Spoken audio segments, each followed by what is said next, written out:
aí pessoal, tudo bom com vocês? Meu nome é Aldrin de Carvalho, esse aqui é o meu canal, que é o canal do Aldrin, e hoje a gente está aqui novamente para dar prosseguimento à nossa história da filosofia, com base na história da filosofia do Giovanni Reale e do Dario Antiseri. Hoje seguindo, falando do pensamento político na Renascença, e hoje para a gente falar do segundo maior autor aí, é o segundo colocado do hall da fama da filosofia política renascentista, que é o Thomas More, perdendo aí provavelmente só para o Maquiavel, que foi objeto da nossa aula há 2 vídeos atrás. Mas hoje então a gente vai falar do Thomas More, que desenvolveu o conceito de utopia, enfim, tem uma obra com esse nome famosíssima que fez com que esse termo se tornasse popular, e enfim, e outras coisas mais. Mas antes de entrar no conteúdo propriamente dito desse vídeo, eu gostaria de lembrá-los de que vocês podem apoiar o canal financeiramente de algumas formas. E quais formas são essas? Bem, você pode dar uma olhada aí na descrição, você vai ver uma série de links para a Amazon para você comprar os livros do Giovanni Reale e do Dario Antiseri, que são o material de base, o material didático aqui da nossa história da filosofia. Você comprando por lá, paga o mesmo preço do que você pagaria normalmente pela Amazon, mas eu ganho uma comissão em cima do valor. Então é muito bom, todo mundo se ajuda e sai ganhando no final.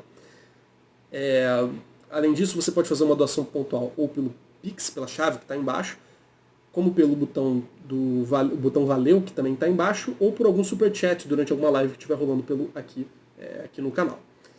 Mas a melhor maneira pela qual você pode me apoiar do ponto de vista financeiro é o apoio no Apoia-se. O Apoia-se, para quem não sabe, é uma plataforma de apoio mensal em que você seleciona, no meu caso, qualquer valor a partir de R$2 para me doar mensalmente. Dessa forma, por mais que você me dê pouco dinheiro, como será uma contribuição recorrente, você acaba me ajudando e eu consigo me planejar com os gastos e consigo juntar uma graninha para reinvestir no canal. Além disso, se cada inscrito meu me doasse R$2, eu estaria muito bem de vida, dado que a gente está aí com 5.000 e poucos inscritos no momento em que eu estou gravando esse vídeo aqui. Bom, enfim, de todo modo, além de você me deixar super feliz com o seu apoio no Apoia-se, você vai receber uma outra recompensa, que é um agradecimento aqui no começo de cada um dos vídeos. Então eu gostaria de agradecer aí ao Denício, ao Cássio, à Andressa e ao Luiz por serem nossos 4 atuais apoiadores do Apoia-se. Pessoal, muito, muito, muito obrigado mesmo.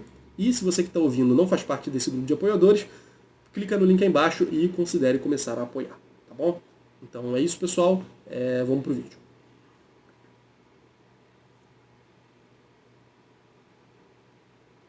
Bom, gente, como eu dizia, hoje a gente vai falar do Thomas More, um outro autor, provavelmente o segundo maior autor da filosofia política do Renascimento.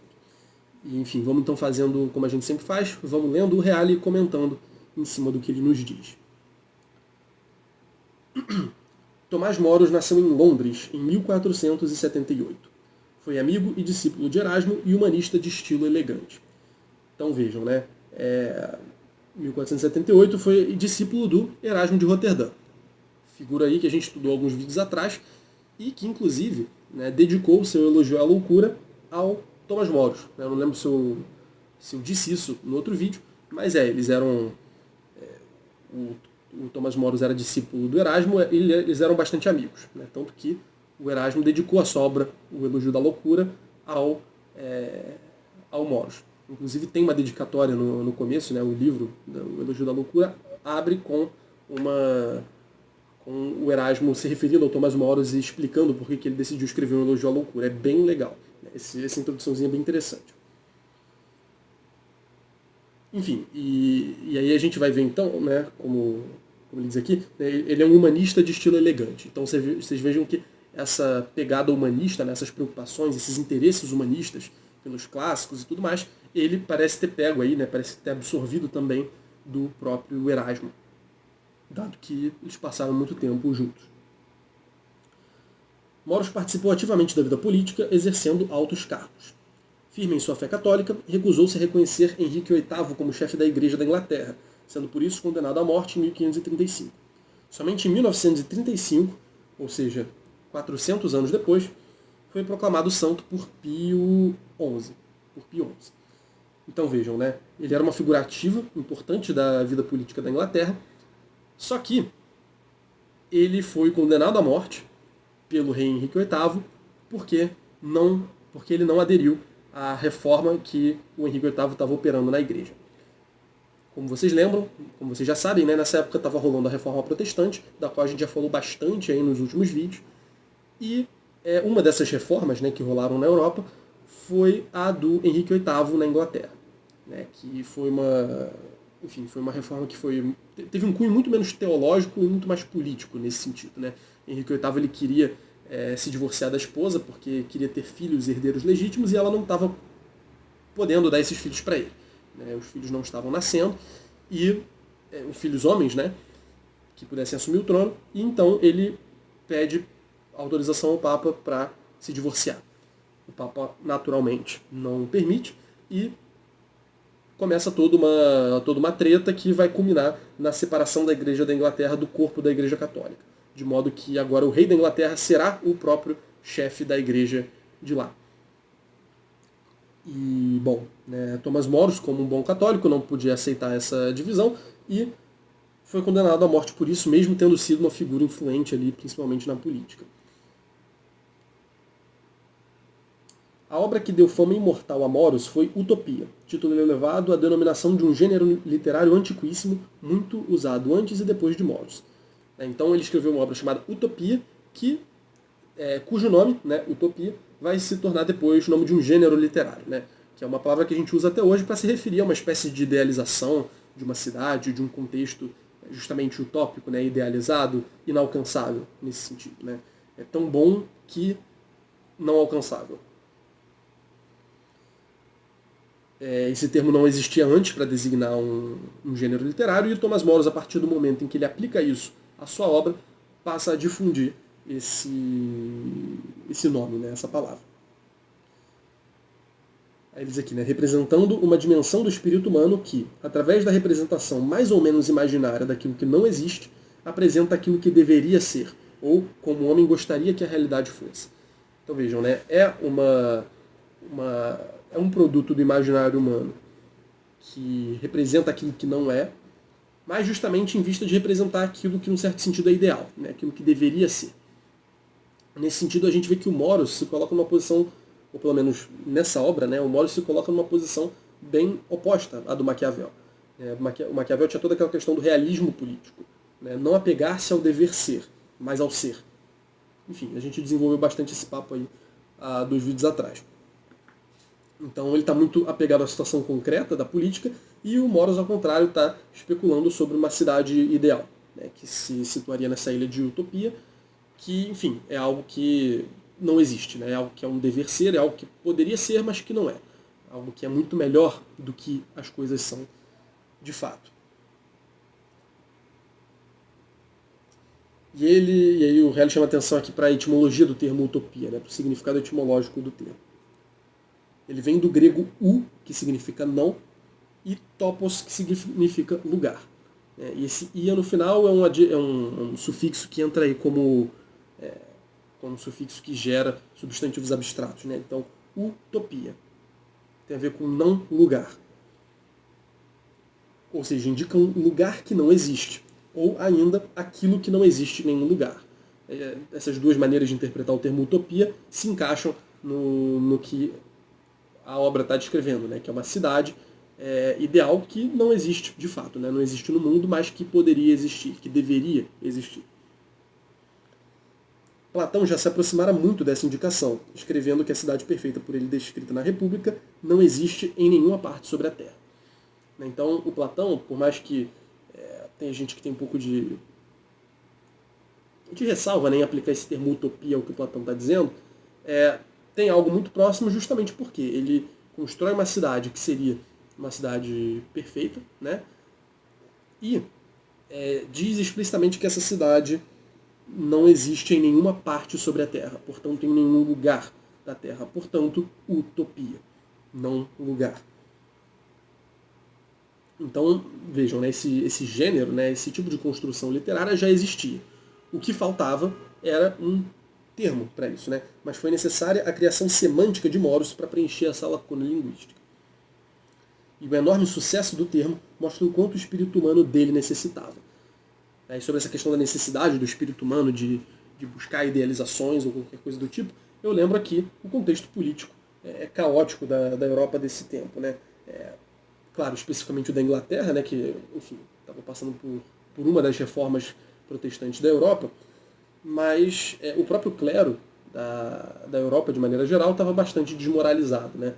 Eles pregavam, obviamente, as verdades da igreja e tal, só que não agiam de acordo com isso. Então, o crédito deles estava lá embaixo. O pessoal já não via muita esperança nessas pessoas. Então, enfim, num contexto em que está tudo meio conturbado, é natural que o espírito humano comece a projetar o que seria o ideal, né? Olha, se a situação presente está incomodando tanto, né, se as coisas estão tão ruins assim, o que é que seria uma situação boa, né? Como seria a cidade ideal, como é que seria a polis perfeita. E aí o Reale menciona aqui alguns recursos que o Moros mobiliza para reforçar essa negação do lugar, né? Essa inexistência, essa irrealidade da utopia que ele descreve. Ele diz aqui, por exemplo, que a capital de utopia chama-se Amauroto, do grego amauros, que significa evanescente, que quer dizer cidade que se esvanece como miragem. Então, justamente, a capital da utopia se chama esvanecimento, né? Se chama evanescente. Então, é como se fosse algo que, de fato, né, quando a gente vai se aproximando, como uma miragem mesmo, né, a gente se aproxima dela e ela do nada se desfaz. Quando a gente para olhar nos detalhes, a gente vê que ela não existe, no fim das contas. Né? Além disso, o rio de utopia chama-se Anidro, do grego anidros, privado de água. Né? Hydros tem a ver com água e aí o alfa privativo sendo colocado antes do hydros, que é água. Então, é a negação da água. Né? Ora, como é que um rio se chama não água, né? Se chama sem água? Ou seja, um rio que não é rio de água, mas rio sem água. Isso é contraditório, né? Também é um absurdo. Então vejam, né? Como uma miragem, se a gente fosse aproximando dos detalhes do texto, a gente vê que aquilo não é possível, que aquilo não existe. Já o príncipe chama-se Ademo, formado por um alfa privativo, e demos, que significa povo, que significa o chefe que não tem povo. Então, demos, de onde vem democracia, significa povo. Né? A democracia, o poder do povo. Aquele regime em que prevalece o poder do povo, né? A força do povo. O alfa privativo antes do demos é a negação do povo, é o não povo. Né? Então, o príncipe Ademo é o príncipe sem povo. Ora, mas como é que ele pode ser príncipe se ele não tem ninguém que governar, né? Ninguém para governar? Isso parece contraditório, né? O príncipe não é príncipe dele mesmo e ponto. Ele é príncipe de um reinado, de um povo, de uma população. E aí o que o Reale salienta, né? Trata-se evidentemente de jogos linguísticos que visam a reforçar a tensão entre o real e o irreal, e portanto o ideal do qual a utopia é a expressão. Então são meios linguísticos, né? Meios literários dele reforçar essa ideia de fundo, né? Que está no texto da obra. A fonte em que Moros bebeu foi naturalmente Platão, né? Obviamente aí, né? Enfim, é o primeiro autor em que a gente pensa quando a gente pensa na projeção de uma cidade ideal, com amplas infiltrações de doutrinas estoicas, tomistas e erasmianas. De novo, né, ele é um humanista, por influência de Erasmo, e, enfim, naturalmente teve contato com toda essa filosofia que estava sendo estudada, e muitas delas recuperadas nessa época. Né? Então, isso tudo transparece na obra dele. Pensando aqui principalmente em Platão, estoicismo, tomismo, e a influência mais direta ali do mestre dele, Erasmo de Roterdã. Na contraluz está a Inglaterra, com sua história, suas tradições e seus dramas sociais de então. A reestruturação do sistema agrícola, que privava de terra e trabalho grande quantidade de camponeses, as lutas religiosas e a intolerância, a insaciável sede de riquezas. Então vejam, né, a Inglaterra estava passando por todas essas transformações, por todas essas situações, que naturalmente, de novo, né, demandavam do espírito humano uma projeção de um ideal. Faziam com que o espírito humano se perguntasse sobre o que de fato deveria ser a cidade. Então, pegando especificamente esses dois pontos, né, os camponeses estavam privados de terra e de trabalho e havia muitas lutas religiosas e muita intolerância. Esses dois pontos a gente vai ver, pelo que o Reale vai descrever aqui da obra do Moros, a gente vai ver que elas transparecem em alguns momentos, em algumas coisas que o Moros coloca nessa cidade ideal. Mas então como é que é essa utopia do Moros? Vamos ver aqui. Os princípios basilares que regem o relato são muito simples. Esse relato ele é imaginado como narrado por Rafael Itlodeo, que, tendo participado de uma das viagens de Américo Vespúcio, teria visto a ilha de Utopia. Então Utopia é sobretudo uma ilha, né, não é exatamente uma cidade, né, mas é uma ilha onde há, enfim, uma cidade, né, um reino. Moros estava profundamente convencido, influenciado nisso pelo otimismo humanista, de que bastaria seguir a sã razão e as mais elementares leis da natureza, que estão em perfeita harmonia com a razão, para acabar com os males que afligem a sociedade. Então vejam, né, os humanistas, justamente, eles são humanistas porque eles valorizam o homem. Valorizam a figura do homem, a alma humana e tudo que deriva dela. Então, as artes, as letras, a cultura, a filosofia, tudo isso é muito valorizado pelos humanistas. Então, vejam, não é nada mais humanista do que colocar a solução dos nossos problemas da sociedade na razão. Né? Seguindo as leis da razão, seguindo as leis da natureza, a gente chega, enfim, a uma... a gente consegue, enfim, resolver os males da sociedade e ter essa cidade que é descrita na utopia. No entanto, a utopia não apresentava um programa social a ser realizado, e sim princípios destinados a terem função normativa que, com hábeis jogos de alusões, apresentavam os males da época e indicavam os critérios com os quais deveriam ser curados. Então a utopia não é um plano de governo, né? Não é, vamos fazer tal coisa, depois aquilo, para um dia alcançar a utopia. Não, a utopia não é utopos, não é sem lugar. Ela não tem lugar. Então não é um programa, mas é uma descrição, né, uma história dessa cidade, dessa ilha, da qual emergem princípios pelos quais a gente pode se orientar normativamente se a gente quiser melhorar a nossa sociedade. Né? E ele começa a descrever mais especificamente a utopia. Em utopia, todos os cidadãos são iguais entre si. Desaparecem as diferenças de renda, desaparecendo então as diferenças de status social. Então vejam, né? Todo mundo é igual na utopia, não há desigualdade social. E mais, os habitantes de utopia se substituem de modo equilibrado nos trabalhos da agricultura e do artesanato, de modo que não renasçam em virtude da divisão do trabalho, também as divisões sociais. Então vejam, né? A igualdade aí é tão forte, né? Ela é pensada tanto para se conservar, que nem mesmo pode haver trabalhos diferentes para as pessoas. Né? Quer dizer, por mais que haja tarefas diferentes na sociedade, naturalmente, as pessoas revezam em quem ocupa essas tarefas. Então ninguém tem um trabalho melhor do que o outro, porque todo mundo tem todos os trabalhos, no fim das contas. De modo a manter, assim, a igualdade. E a gente lembra, né, no momento em que os camponeses da Inglaterra estavam privados de terra, privados de trabalho, isso também aparece como uma idealização bastante conveniente, né, nesse contexto. O trabalho não é massacrante e não dura toda a jornada, como durava naquela época, e sim 6 horas diárias para deixar espaço ao lazer e às outras atividades. Então todo mundo teria o direito, né, de se dedicar um pouco à atividade intelectual, de práticas de lazer de maneira geral, de, enfim, passar tempo com a família. Então tudo isso já está prescrito no funcionamento da sociedade utópica. Em utopia também existem sacerdotes dedicados ao culto e um lugar especial é garantido aos literatos, ou seja, aqueles que, nascendo com dotes e inclinações especiais, pretendem dedicar-se ao estudo. Então tem algumas pessoas que nascem com essa vocação intelectual e também dá-se conta disso na utopia. Né? Acho que essas pessoas têm um lugar especial naquela sociedade, onde elas podem de fato exercer, desenvolver essa questão do estudo e tal, né? Se aprofundar nisso.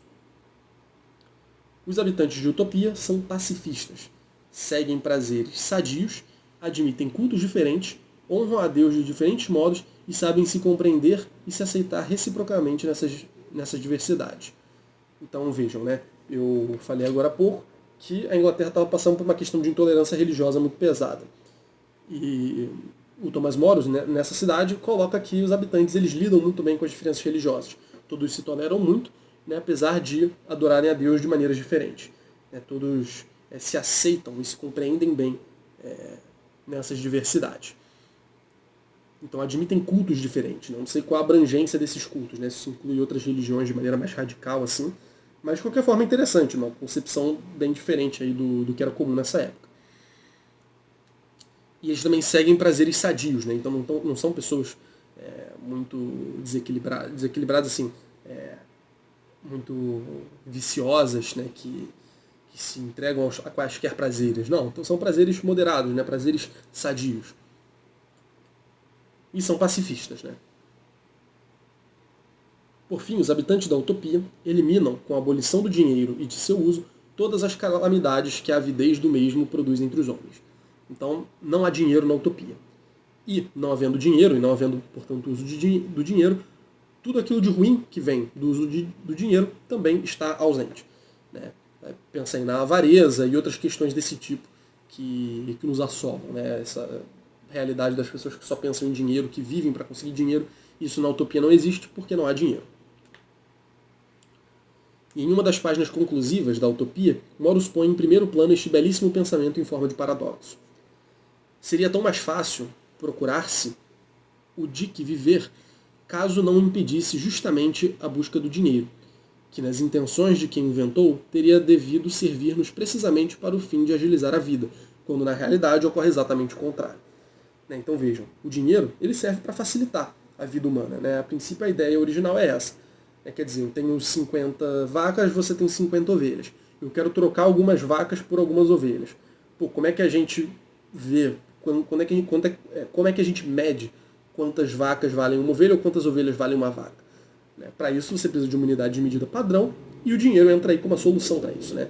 E aí a gente tendo, enfim, a moeda equivalente a esse valor que a gente estipula, a gente consegue fazer trocas de maneira indireta. Né? Então, eu te compro ovelhas por um determinado número de dinheiros, né, de unidades monetárias, e da mesma forma você me compra vacas por um número fixo também de unidades monetárias. Dessa forma é muito mais fácil de você trocar com qualquer pessoa, porque você não precisa ficar fazendo uma conta do zero toda vez que você quer trocar uma vaca por um objeto diferente. Enfim, isso, informações básicas acerca do dinheiro, certamente todos vocês já pararam para pensar sobre isso. O fato é, o princípio disso era ajudar, né, era agilizar a vida humana. O problema é que, na prática, a gente vê que isso não ajuda tanto muitas vezes. Né? As pessoas às vezes entregam a vida delas ao dinheiro, né? Vivem em função de adquirir dinheiro. Então ocorre exatamente o contrário daquilo pelo qual o dinheiro foi feito para si.